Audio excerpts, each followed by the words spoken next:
I wanted to ask you, Hassett, about the tariffs on Brazil. Mhm. Can you explain some of the thinking? I know that the president cited wanting to have, the prosecution potentially of Bolsonaro being a key reason for it, but what would it take to lift those tariffs on Brazil? The president will decide that, and we're in active negotiations, which have a deadline, and we'll see how it goes. But was the reasoning for those tariffs beyond the prosecution of Bolsonaro?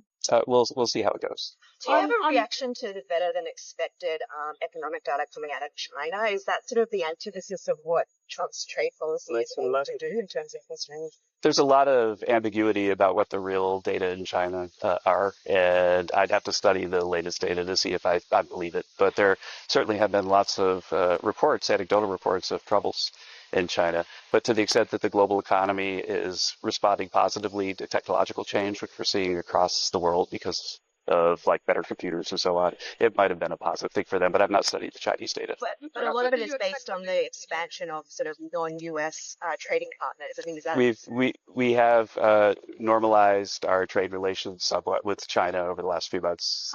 There was something over here. You mentioned Brazil.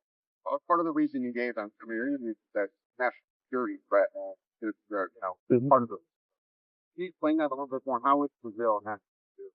Well, right now we've got IEPA for fentanyl and IEPA for trade deficits. We're saying that both are national security threats, and both of those authorities are being used by the president this time.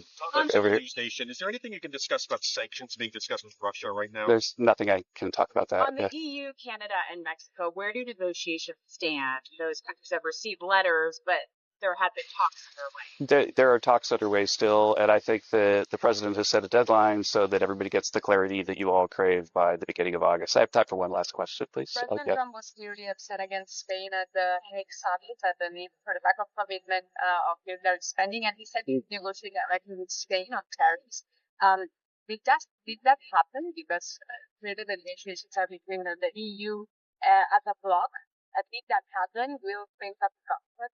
But most of the trade policy in Europe is done through the EU, and so specific discussions with Spain have not been briefed on. Apologies.